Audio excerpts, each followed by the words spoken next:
Hey guys, how you doing? This is GuanU007, and today I'm going to bring you a different video, and it's a video that's pretty much started me with emulation. And actually I'm going to show you one of my first emulators in the area that I was living in. I've only had my cell phone, and the first emulators I was basically introduced to was the John emulator, and the John emulator was the Nintendo Game Boy Advance emulator, and of course the PPSSPP emulator. And what we're going to do is I'm going to go through a small tutorial, should be a quick video, on how to get up and running the PPSSPP for Windows.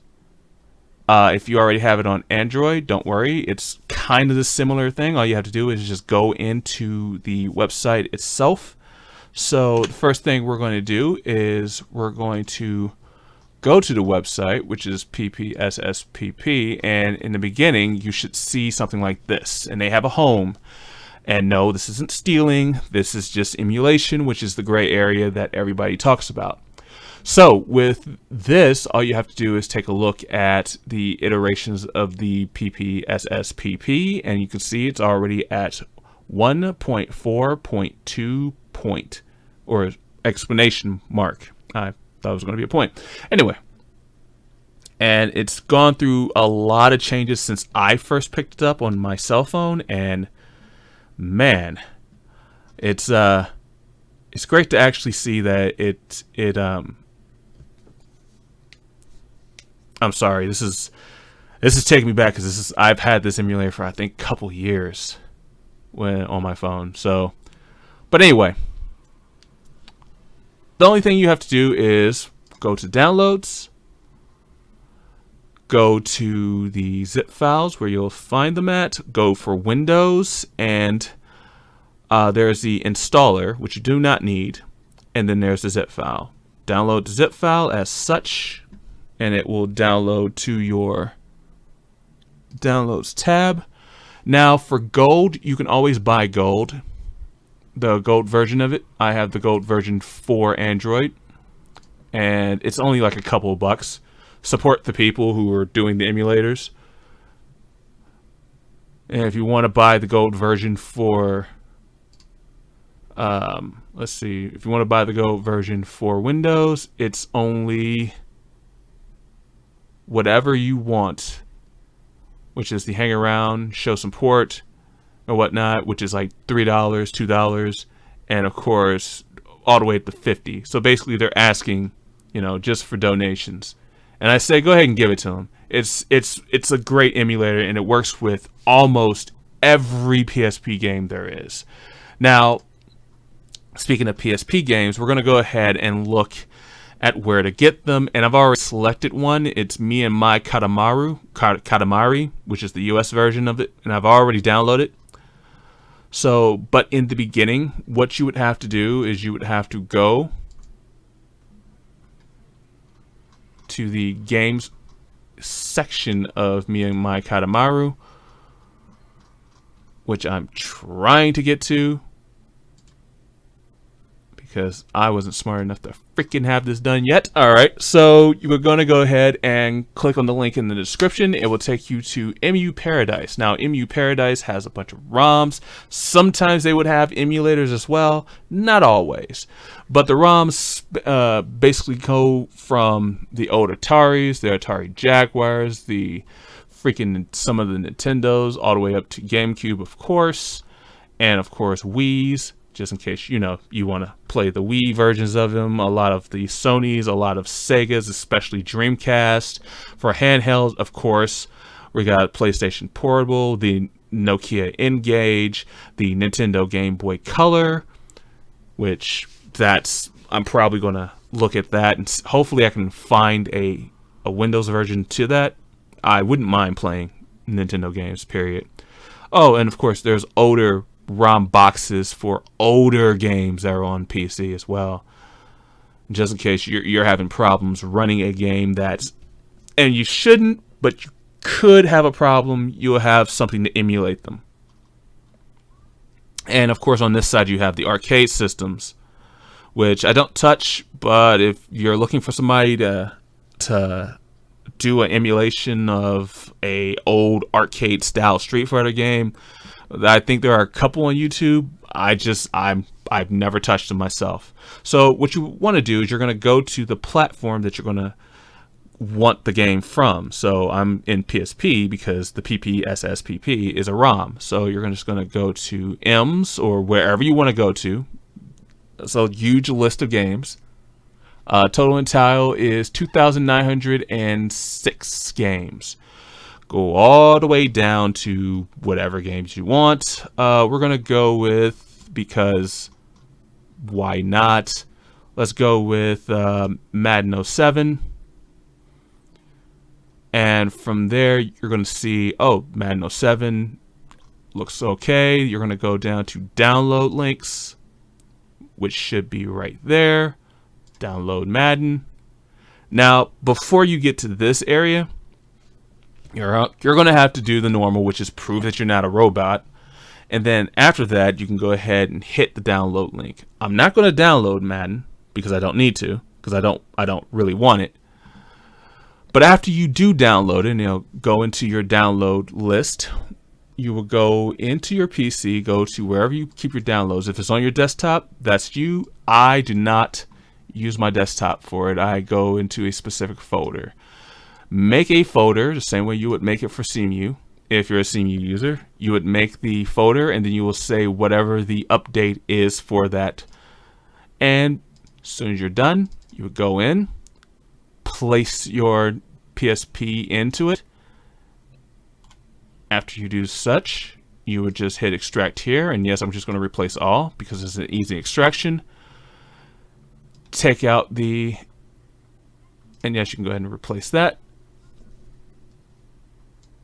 Take out the PSP zip file that you already have, and now you're going to see all of these except for the memstick file, because the memstick file is usually not made yet. So we're going to go ahead and delete that, and then we're going to instantly run your PSP game or your emulator. Now you can run 32-bit, which is just the regular standard PPSSPP Windows executable, or you can run the 64. If you have a 64-bit system, Windows 10 is usually 64, some Windows 8, some Windows 7. And of course, I know there are other Windows before that, but I'm not dealing with those. So I can't help you out on that. What I can tell you is this should work for every 64-bit, and the 32 should work for every 32-bit. If there's an issue or a problem, go back to the website, search for it, or actually you can go ahead and leave a note, because they're pretty fast in getting to you. I think I had a problem on my laptop, and they got back to me within 2 hours. So somebody's always there. But if it's a simple problem, if you go ahead and leave a message in the description, and I'll try to get to you as soon as possible. So what you're going to do is you're going to open your PPSSPP, and you should see this. And this is normal, don't worry. Now you can go ahead and see recent games, homebrew, and demos. Now homebrew and demos, of course, you make yourself. I'm not expecting you to do that. Don't worry. So once you do these things, or once you open these things, and very important, set this box right here to list. It'll just make everything way easier. Now once you're done with that, exit out. Then you should see the memory stick version, which is just making checks and balances for the rest of it. You got your systems for fonts and everything. You got your save data. You have your PSP game save states, of course. You have your games, which is not really your games, so don't worry about it. And then you have your commons. Now for your actual game that you have, we're going to move this to the side, like so. Matter of fact, no, I'm not going to move this to the side like so. I'm just going to keep this out here like this. And for your actual games that you're going to have, I suggest making a new folder and call it PSP ROMs list or PSP games. Either way, it doesn't really matter which you call it. Once you have your game that you want, you're going to take it. You're going to extract here. And yes, I know I'm redoing everything. Don't worry about it. Just extract here. Go into the file. And you should see a circle or a ROM-like icon. If you do not see a circle or ROM-like icon, sometimes there isn't, sometimes there is. Who knows? All you have to do is just go in, extract the second file because sometimes they double pack them. Extract here.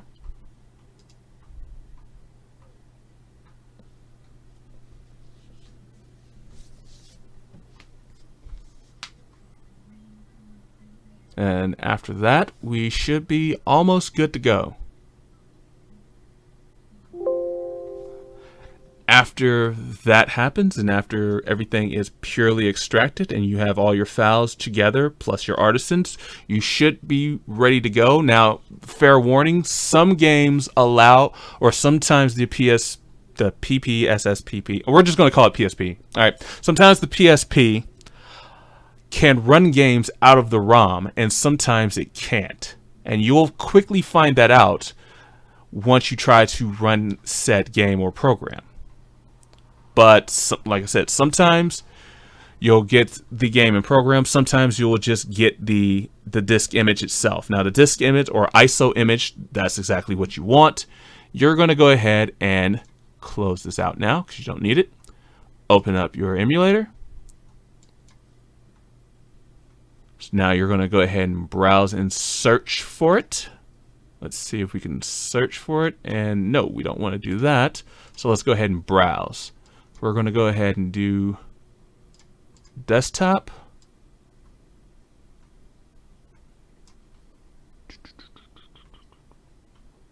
PSP ROMs list.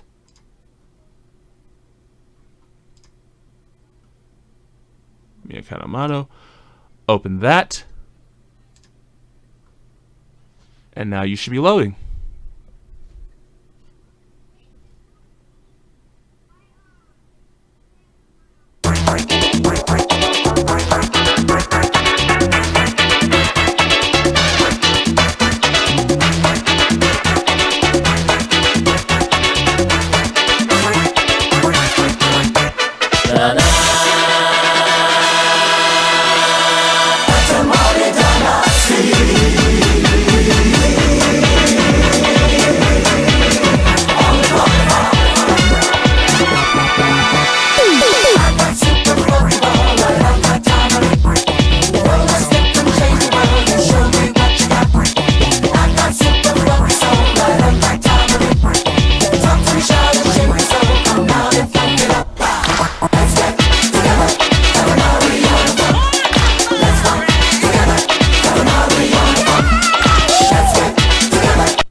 Alright, what we're going to do is we're going to stop it right there. But yeah, that is the Katamari fun. Now, the good thing about this, and I know a lot of people are going to ask, okay, so what do I play this with? What controllers? If you have Bluetooth and you have a PS4 controller, you should be fine. Just turn on your PS4 controller and it should work. If you have a PS4 controller that is plugged in,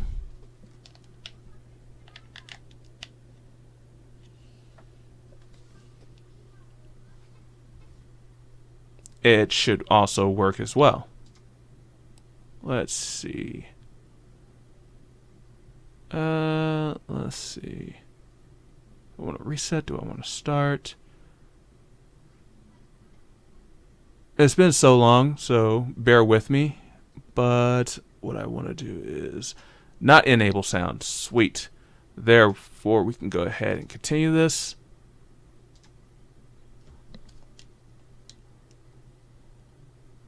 So you just go, you press start on your controller.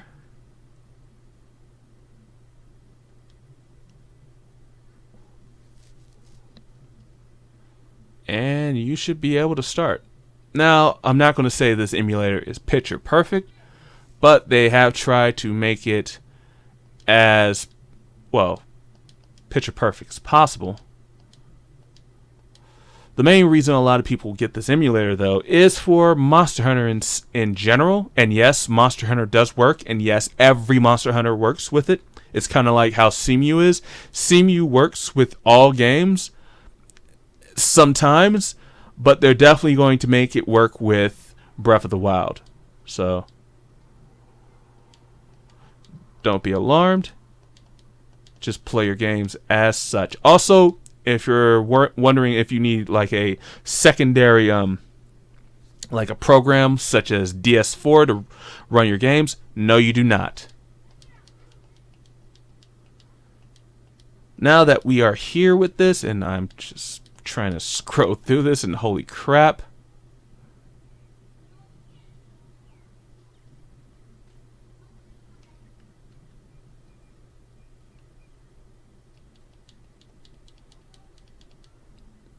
Holy crap, this was a fun game on the PSP.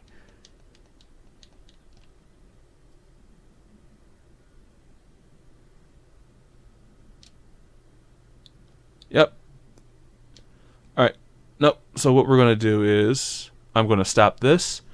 And what we're going to do is we're going to dig into the settings a little bit, because not all settings are made equal. So, alright, let's see.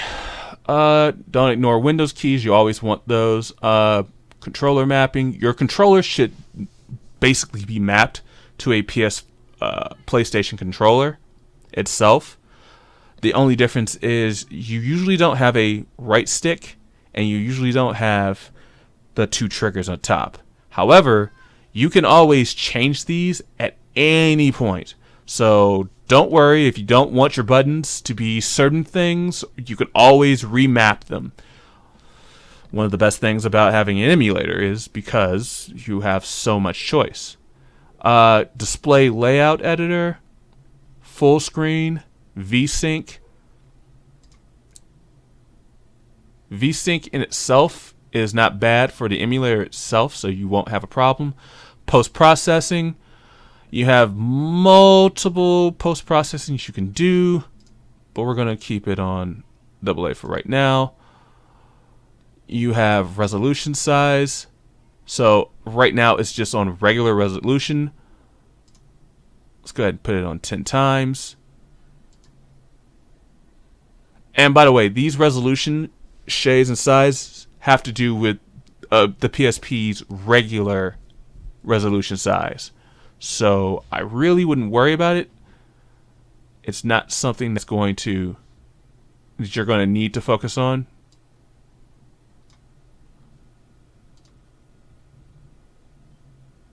Let's put this back at ×2 for right now, for science, obviously.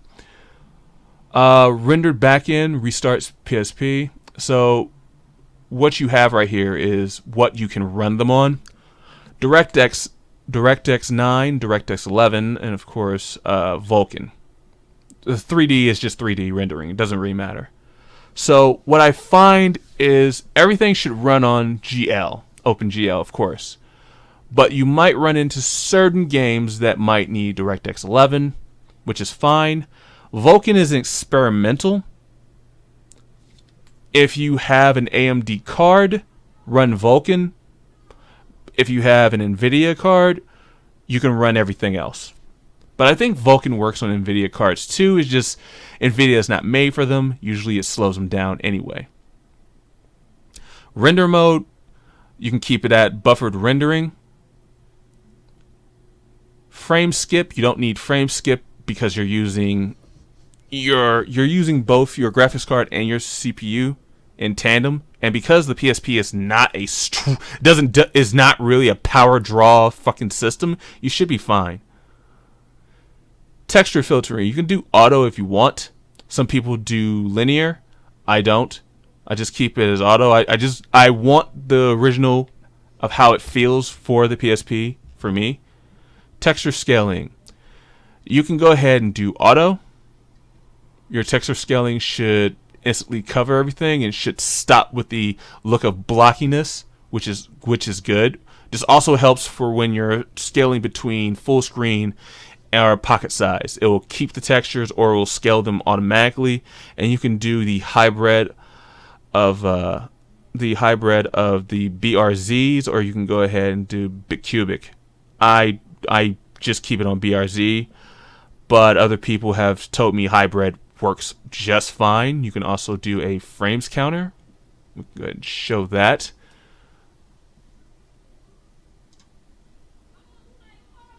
And we're going to take that off because I don't really care about that. Vortex cache is already on. You don't need to take that off. Hardware transformation, you don't need to check that off. That's fine. Enable sounds, enable cheats. I won't be enabling cheats, so I won't need to do anything about that. Now, there's also the help from GitHub, buy gold, such and such.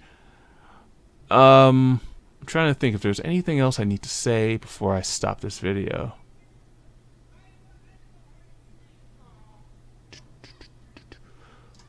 Let's see. Alright, on the PC side or whatever, if you want to do that, you can always do the save by save states, which is right here. You can continue. You can go further into your settings. You can create a game config, which means you can create a different configuration for every game that you have on your PSP, which means if there's a different configuration for, say, Monster Hunter, you would go ahead and keep it that way. And yes, I usually do a different configuration for Monster Hunter. I would usually take my D-pad buttons and switch them to the right analog stick. Therefore, it doesn't feel weird to turn in certain areas. And for other games that are just native, you can just use whatever you want for your buttons or your pads. You should be good. Report feedback, I mean, that goes directly to them if you want to tell PPSSPP to, you know, what they're doing. And you can also just exit straight to the menu, and that's what we're going to do.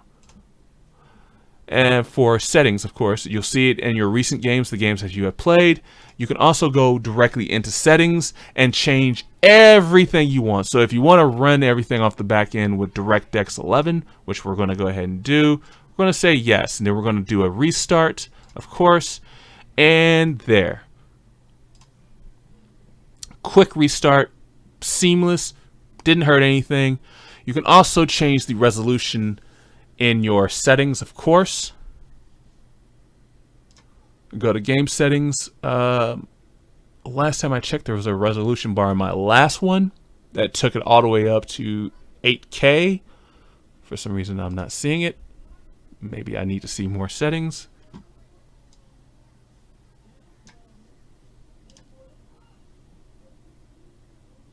Or maybe I'm in the more settings. Oh well. Rendering. I'm not seeing it. Let's enable the sound this time. No, I'm not seeing it. Don't know why I'm not seeing it. Oh well, I'm not seeing it, so let's go ahead and say yeah. Everything else in your settings, you don't need to touch. You can always reload a game state if you want. You can reload the save state. You can also open the memory stick, because sometimes a lot of people like to save directly into their games. I would say do that. It makes sense. It's always good to do so. I rarely use my game state unless there's like something fucked up that I need to go ahead and do. But I really wouldn't worry about it. So as we go into the settings itself, we have the back end, the loader, basically the rendering mode. Everything I said beforehand that you could see. For rendering resolution, I chose 10 times PSP because your system should be able to handle it. VSync I chose on. I'm going to turn that off now. Hardware transform should be on. Software skinning should be on. Vertex cache should be on. Lazy texture cache speed up. Nope, you don't need it. Your system should be able to run it. A lot of these settings have been saved over from 3 years ago, so you won't need to really touch some of them. Let's see, upscale level, and they have the upscale level, so we're going to go with 5 times. And texture filtering, we're already at 16. Here we go. Yep, we're already at 16. We're already at filter texture at auto, and then we're already at screen scaling filter. Lower resolutions for effects. No, I think that is it for right now. Audio is, well, basically audio. You can always have your audio directly into jacking directly into certain sounds. For some reason, we still have the Dead or Alive speed hack. Don't know why. Controls, you can go ahead and do your controller mapping. You can ignore game pads when not focused. It's basically it's self-explanatory. On screen for on-screen touch controls. Windows 10, I know, has a touch feature for some of their laptops. You can go ahead and enable this for your laptop if you want that feature. If you have your feature already did for your settings for Windows itself. If you do not, please do not tick this button. Please do not tick this button. You do not want to tick this button. Everything else should be fine. You can go ahead and set your dead zones for your analogs. It is, well, basically for that. For networking, I will not get into networking. Networking is for another video. I'm pretty sure there are other people much more or much deeper into the PSP emulator than I am, but the fact that we have it is a great thing. Is definitely good for if you want to go ahead and share games with Monster Hunter. Me, I never did, but if you want to, go ahead and ball out. Then you also have your tools, your save data manager, just in case you wanted to cheat or whatnot, and then you have your system, and your system is basically running with everything concurrent with the system that you have for your PC. So you don't really need to do anything about this except for your PSP models. You could switch in between those. I would keep the 2000, 3000 on. The 1000 is a earlier version. The only time you would need to go in and change this is if there's incompatibility with said game. There's never usually an incompatibility with these games, so you should be fine. And I think I covered everything so far with the PSP emulator itself. If there is an issue, please let me know. But I believe that this is pretty much it. I don't think there's anything to say that's complicated about it. I mean, it's a very simple, small emulator. It's my first emulator. It's what got me into emulation in the first place.